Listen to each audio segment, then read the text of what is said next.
Dear friends, glad to meet you all again on Feygin Live. It is Friday, August 5th, 10 p.m. Kiev time, and we're starting day 163 with Olexiy Arestovych. Glad to see you all, Mark and Konstantin and dear viewers.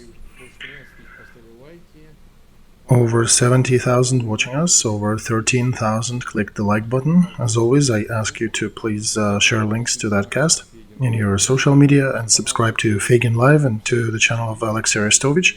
And you have not done so yet, subscribe to the Privateer station to continue enjoying that in English. Alright, let's start, despite it being Friday. Of course, people are getting a bit tired from this war, I understand. But they do want some good news, so we wanted to ask you if there is any. You know, Mark, people are watching us sometimes as a meditation and then they sleep well. My poor attempts to flee and take a break and distract into any other project, people are reaching out and saying they cannot sleep anymore, so alright, let's get to it. Sumy and Chernigov, from Russian side, they had a pause in artillery fire for a bit, they renewed that again. Kharkov was hit by several Iskanders, destroyed some buildings, have some people dead and wounded. I'm sure Kharkov viewers can comment in our chat. The enemy is not doing anything on the ground. There are small tank duels there, but nothing major. From Balakleya, they started to push back to Gusarovka, so at first we pushed at them, now they're trying to push back. But as our general command stated, they did not have any success. In Svetogorsk,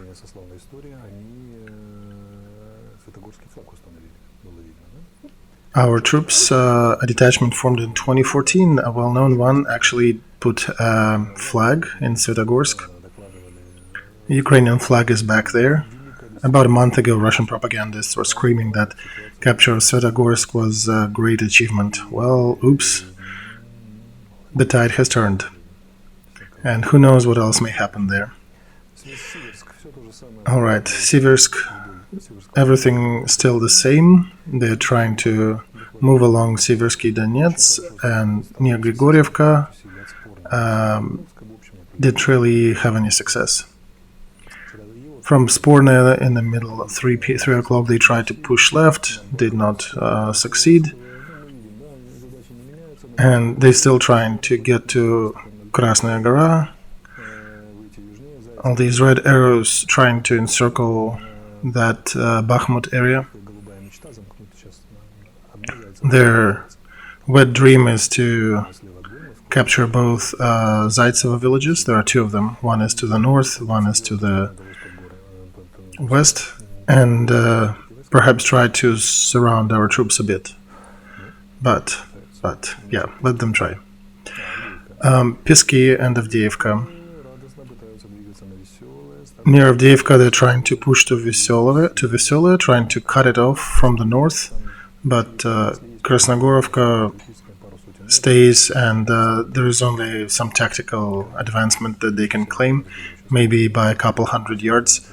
So they basically crept into the gray area by a couple hundred yards that was separating two forces. So they're trying to push, but in essence they returned to their previous formula of success, local concentration of artillery, very strong one, except for this time it did not work, because our artillery came to counter that, and they tried to advance to Pisky from 3 directions, and it didn't quite work for them. Our infantry gloriously defends that area, so they are not moving. They tried moving to Marinka, they approached it, were destroyed, and fell back. And then there is another little group towards Ugledar, Niezgoranka and Pavlovka, and They were ordered to advance and were kicked back. Now that's more to the politics side of things. There was a provocation today from the Russian side. They shelled Zaporozhye nuclear station, and they already published something that Ukraine is shooting at its own nuclear target again. I will mention the importance of that fact when we switch to the international view. So they shelled that target. Let's proceed further to Kherson region. There were some interesting things happening there today. Our aviation, by the concentration of their targets and hits, showed something we have not seen during the whole war. There were about 8 planes in each attack from the Ukrainian side, and they attacked Russian side several times. So people who know, they're saying that Russian anti-air defense is either not working there at all or is really low on ammo, because our targets were the warehouses where they had some of the ammos for the anti-air fighters. I can't remember any other event in this war by 5 pairs of our Air Force attacking enemy positions. And I want to emphasize here that Air Force is a very strong vehicle on the battlefront. Each of them is much stronger than HIMARS, and they can attack their troops pretty well. So imagine these are the troops that are getting ready to jump into offensive, and they cannot even cover themselves from air. And I have not confirmed that yet, but there was some information that our Air Force actually attacked as far as the left bank of river. So, and they hit Olexiy, they hit Chernobyevka. Of course, there is artillery and HIMARS working. So we are taking care of Kherson enemy group with passion. And this cannot keep us not happy if we continue allowing us to use aviation during the next few days. Then the situation near Kherson area will change dramatically for the Putin fighters.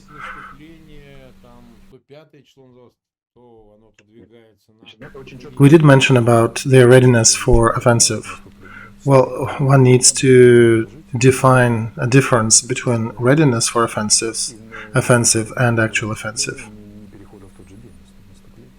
The difference between readiness for offensive and actual offensive can be several days, or if command decided to not do that, it may last longer. But it appears that they're about ready for whatever they were prepared for. Is that operative information, or no, not exactly. I'm just observing their temps, the tempo, the aggregation of their groups, of their fighters, how many of them are there. So it's not that I'm giving secret information here. It's my estimate of the area from what I see. I would say 6th to 8th of August, they should be in their top shape for whatever they're planning. And it's my estimate, but I usually am not wrong, and I know this area pretty well. So we're trying to understand that they're using that area for some kind of offensive, right? Yeah, there was actually another piece of information that they are trying to push for referendum around 20th of August. So we'll see how that goes. They are discussing these options. So this is on their table. And we'll see if we can spoil these plans for them. Oh, now let's talk about the holidays. I have to mention another thing, a very important one. People are complaining that we do not dedicate enough time for the enemy shelling the cities. They're still hitting Kharkov. They started hitting Nikopol. They're trying to hit civilian targets as well. There are citizens dead and wounded daily. We do remember about you, and we salute to your bravery. Hang on. You know, people and their emotions, they change what's really happening. Everybody got their own point of view of what is going on. Yeah, our side is we're trying to make that war not too scary. Mark, I'm not trying to make it not too scary. Not really. Yeah, I understand. I just am saying that we're discussing details, the major details of what's happening. And if we will be talking about every little thing, the show will probably expand to cover the whole 24 hours. And another note, Mark, this is not how information cadence works. We could be talking about Nikopol and Kharkov daily that are being hit pretty much daily. So other towns also get something at least once a month. We remember about you guys. We just get to attacks on your towns not every day. And we will ask from Russian troops for these attacks. Be sure in that. All right. Next news. Somebody with the last name Saldo, who is a collaborant of Russian side. In some of their forums, there is a notion that he was poisoned and he is in medical coma and he was transported to Crimea. What do you think? He was really poisoned? Maybe, Mark. Who knows? I haven't seen his medical writ, but it does appear that he is not feeling well. And frankly, you know, they could be their own people poisoning him. Because in Kherson, there really a lot of inner bickering and fighting going on. So I wouldn't be surprised if some of them decided to get rid of the competitors, one way or another, and then sell that their new position.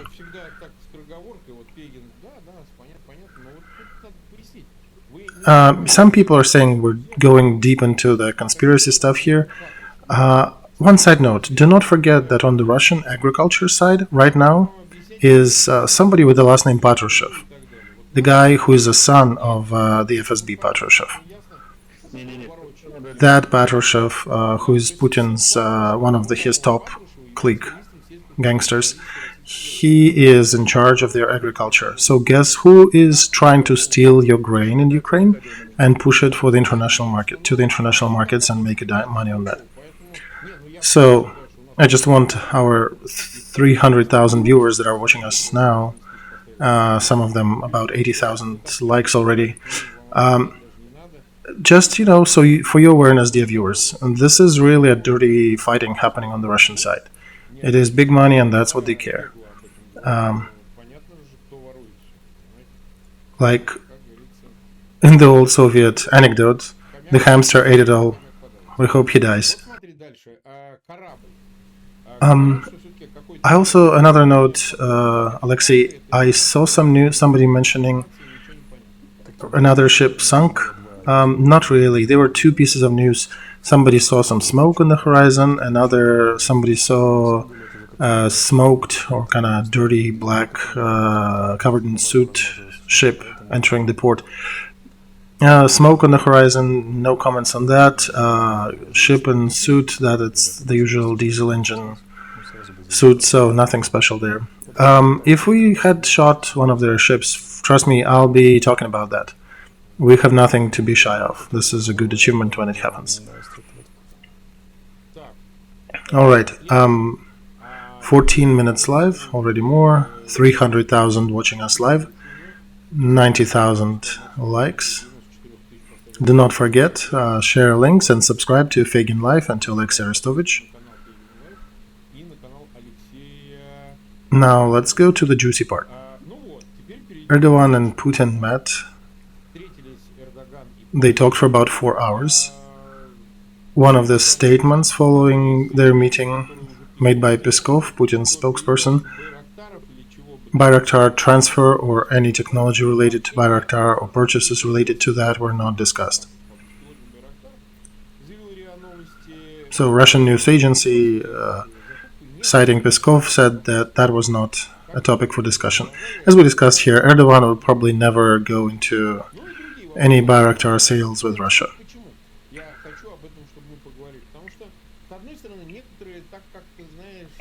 So, on one hand, some people in Ukraine are very skeptical. They're saying that maybe he's giving Russia some franchise or selling some things for Bayraktar, in equipping and enabling their army and military force, because he seems to be everywhere. He's involved in grain trade and other regulations.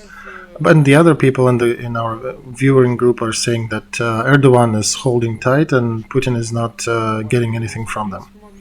What's your point of view on the whole thing? Well, first of all, nothing unexpected is happening. Something that was not happening before is not happening now. We don't see a change of political course. So that's one of the first things.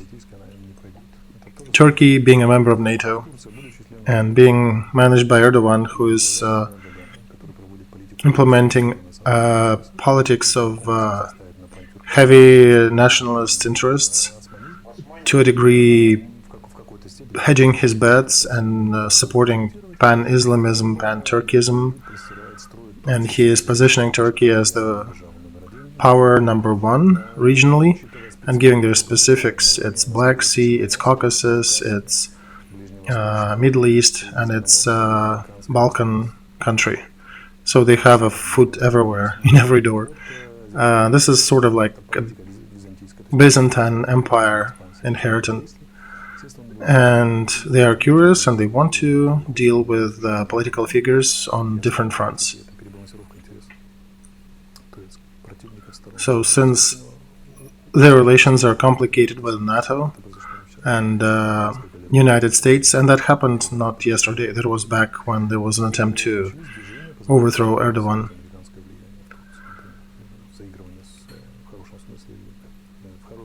So Erdogan, being in the position where he is also starting to build some relations with Russian Federation, buying some of their S-300 systems, getting involved also in the Karabakh conflict. And in Syria, they actually fought, Russian and Syrian armies fought with each other. There were some proxy fights, but there were actual several engagements when they fought each other directly. So for him, it's a norm of the Eastern politics to meet and discuss things, but tomorrow he can command to shoot Russian planes and they'll shoot Russian planes. They have things to discuss. They have another flare-up in Karabakh, and they have other matters. But one needs to understand that Erdogan is not a person who will give in to Putin or from whom Putin may get anything. He is a very rough player. I remember how Azerbaijan were complaining. They said, yeah, you see from outside, as we are part of allies with Turkey and we're all brothers and all, but just that you know, we do have a special detachment that prepares our negotiators with Turkey. You cannot just go there and negotiate with Turkey as you would do with others. And one needs to remember, Turkey is somewhat an imperial nation. There's an aspiration to be great, to the Turkish greatness there. And they're going very mightily, very roughly to achieve their goals where they see them fit. So there is nothing really for Putin to fish there for.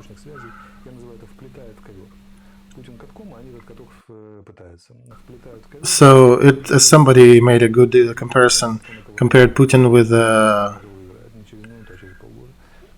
road grader or asphalt layer, and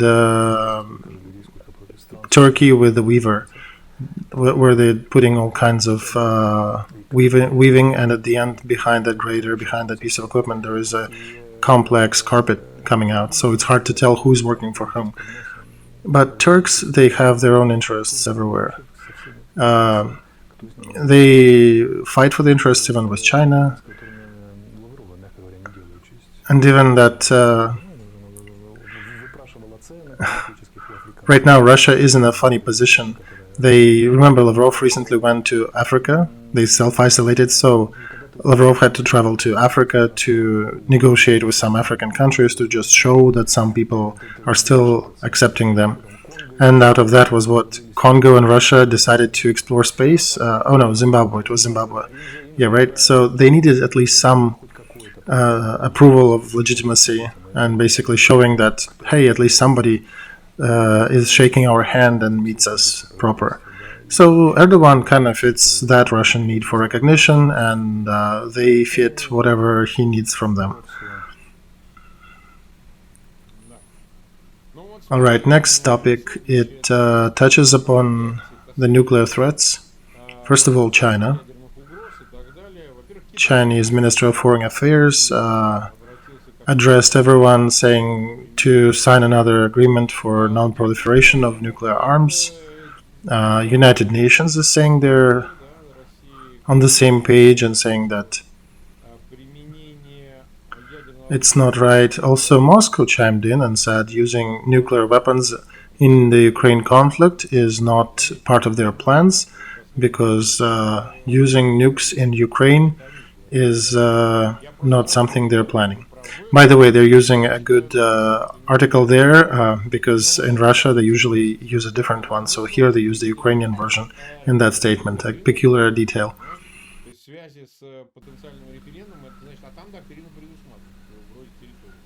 So Russian delegation in the United Nations is saying two things. They're saying they're not going to use nukes in Ukraine, and second, they're saying that the statement that Russian nuclear forces were transferred to heightened security mode, no, that's not true. And for whatever reason, they need to try to de-escalate now, it appears. But, it doesn't really tell you what they're going to do tomorrow. It's as if they're playing, with a little toy on a string with a kitten. Just in case of Russia, we're waiting for that toy to be shoved up that Putin's, wear. Well, it seems like they had some issues with Kosovo. When the things flared up, they were hopeful for crisis. It didn't quite work. So now, for whatever reason, they're trying to talk it down. And now, all of a sudden, Mexican president also came out and said, it is a time to not use nukes and to keep it more peaceful. Where have you been, dear President of Mexico, for the last half a year? Yeah, it's as if, the whole world was ready for peace, and then territorial defense of Sumy region decided to start a third world war. So, in my opinion, United Nations is an interesting forum. It's an international forum where you need to say proper words. And second was, in my opinion, because it's related to shelling of Energodar. They see how they need Minsk III, how they need to sit down and discuss things. Today, after shelling our nuclear station, they're trying to play that nuclear card, saying, we need to de-escalate that. And it's a general nuclear threat if we continue fighting in Kherson and in the south of Ukraine, because it could be a next Chernobyl, and we should stop it. The Chernobyl is not good for the world. So they understand that they cannot pull this war through, and they're begging for peace. They're begging for any treaty, essentially. So today, with shelling of Energodar, I don't know, they maybe were thinking, let's scare them this way, let's do something like that. And I think it is connected with the forum. Russian politics is centralized. So if there is an international forum where we'll touch upon nuclear safety, let's give a command to shoot up a nuclear power station, and that'll draw more attention to it. One needs to understand that this is a nature of Soviet Union diplomacy or Russian diplomacy now. Like, if anything happens in Germany, all the countries would be making statements about Germany, right?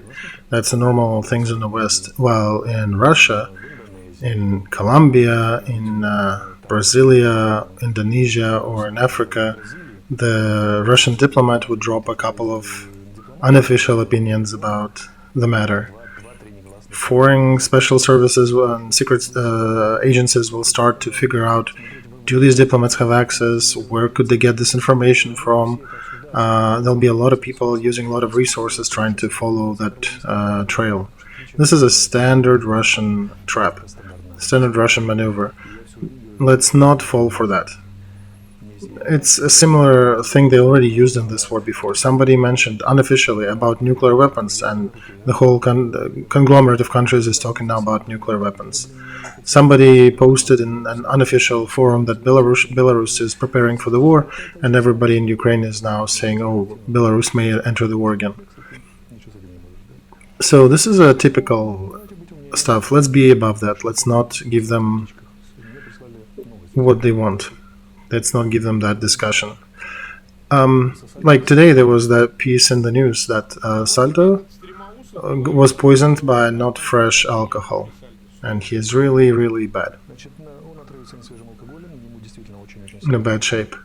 And those people who consider themselves partisans or call themselves partisans, they said hello online in a live video stream, and said that they are fighting for Kherson and will never sleep until the whole Kherson is free.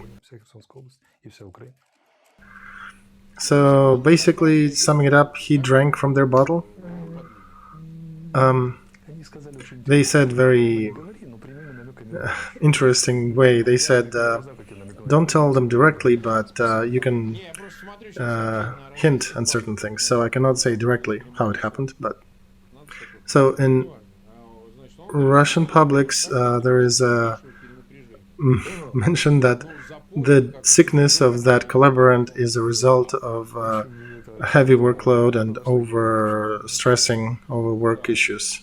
Well, one can say that the order found its recipient. Yeah, you can. Somebody may already order him a church service. Yeah, I'm not doing that because of this. I just don't like laughing at other people's deaths. So another thing, Latvia said today that they are stopping issuing visas to citizens of Russia for undefined period of time, except for the times when their close relatives died and they need to visit funeral. So there was a discussion for a long time already, how about we stop the Schengen visas to Russia and Russian citizens. So Bulgaria said they're stopping visas for issuance for Russian citizens. Estonia, of course, Finland was discussing that in Parliament.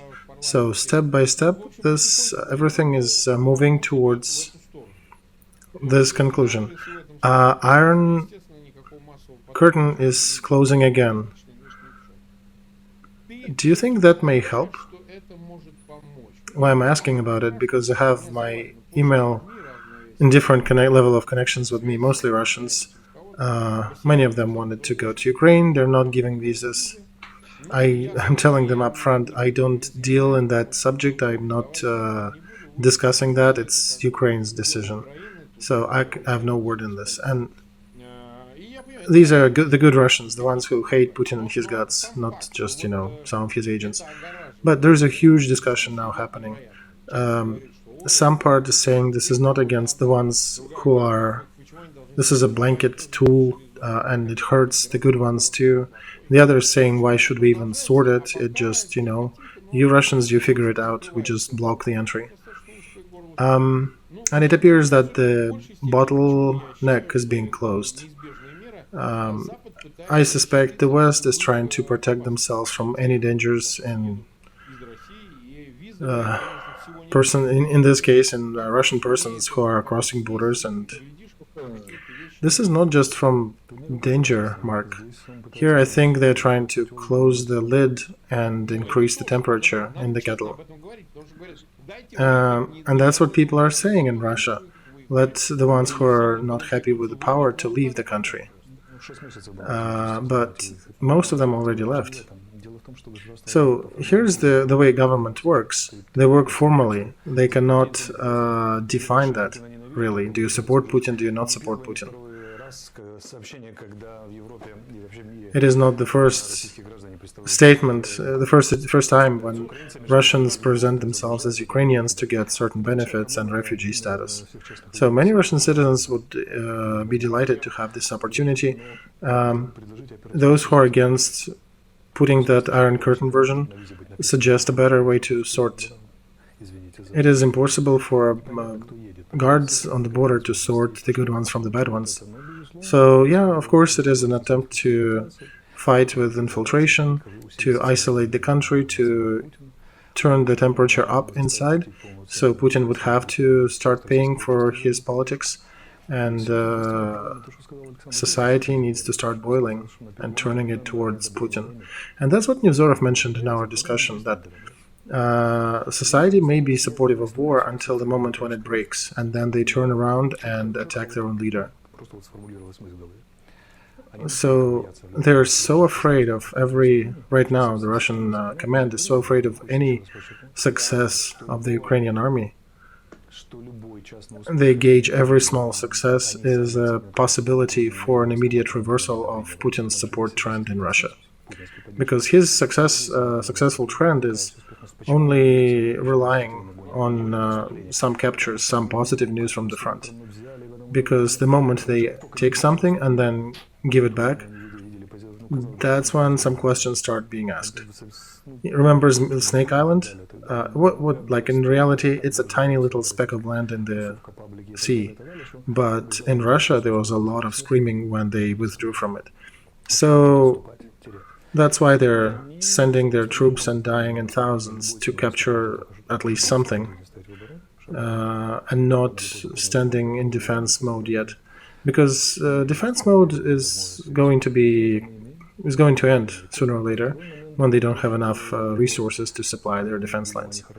And I think they do realize that this support trend is fragile, that they're afraid that it'll break, and they're almost ready to pay with peace for their own power. So I'm trying to explain it to those who still believes in the victory of Putin's arms. Nobody begs for peace like that. And even peace is not a good story for them. It's also the break of a trend. It's, imagine switching to the rear shift when you're on the fifth, complete destruction of the transfer box, and a lot of questions, what we were dying for and what was all that about. You know, that cat knows where he ate the sour cream. So it's good. It means our time for counteroffensive, strategic counteroffensive is coming. We'll see what will happen once we go. Because Russia technically is a battlefield too. Because every mention of our success is a battle event in Russia. Same thing as our success, as our defeat or success drives additional support from the West. Same thing, that event drives certain things in Russia. So we are fighting. We are fighting for the heart and soul of every person. 36 minutes live, 370,000 people watching us, 140,000 likes. Of course, we would like you to click like button more often and share these links. We're always being accused that we're ignoring single questions from the chat, but it appears that one of the dominant subjects there is fleet and seamen, and sailors rather, so it's a civil fleet, and they're really upset that they're not being let out of the country on their ships. Yeah, of course, I support their freedom to go and work on their vessels. So, again, a message to Ukrainian government, perhaps reconsider how much can you let them travel outwards, because otherwise they cannot work. They're basically left jobless. We cannot answer these questions. We address these questions to Olexiy, but it is not his purview. Let me add some philosophy here. in the group of tough men who are used to using force to achieve their goals. Same in the philosophers group. The thought that you stayed twice, you're starting to move in a direction that you don't want to move. Why? Because there is an unspoken rule among philosophers and the tough men not to say the obvious things and not to repeat your position over and over. Because, okay, I can repeat my position. I am a proponent of a differentiated approach to mobilization. And I talked about sailors a long time ago, and I'll say it again. If you think anything changes, it is not me and not Mark who makes these decisions. We can put the light on it again, and we can switch to the next topic. All right, we once again turn to the Ukrainian government. Please consider if there can be any differentiation applied to that group without harming the ongoing mobilization effort, and allow the sailors to continue making their living and paying taxes and supporting their families. All right, we've been live for about 37 minutes. Do we have a stream tomorrow? Yes, I think we do. Okay, we do. So we'll not exploit you too much with these topics. Let's talk about the last one. If you don't object, we got some new merch. People are adding more designs, not me and Olexiy directly. There are designers pitching into that. So there are different caps and hats. When people are asking me, my answer is I have never touched it. This is a YouTube recommended shop that I have not really worn any hats from. So the gray one looks pretty cool. Feygin, Arestovych, Fear Nothing. That gray, sportish, maybe fit for rappers. And that yellow, what they used to call a condom back in Russia in the 90s. And the other one that, the one that looks like a kettle, the one that was worn by Ukrainian group who won the Eurovision. So yeah, I kind of like the gray. Yep, I like the gray too. Perhaps, if you like this fashion, go for it. People should come to a point where somewhere on the internal flight from Kolkata to Delhi, several people wearing our hats, merch, meet each other. It's interesting. I've actually met a few people in our merch in Kiev. And they come and take a picture with our t-shirts saying, hey, can we take a picture? I'm a little scared to visit Kiev right now. Too much popularity. Imagine there'll be two of us on a corner somewhere of Khrushchev. I'm a little shy. I don't want to confront that situation. I'll think about it. All right. It's all right, Mark. All right. Thank you, everybody who was with us today. Tomorrow we'll have it in usual fashion. 10 p.m. We'll see Olexiy again and discuss the news of the last 24 hours. Share links, click like buttons, and subscribe.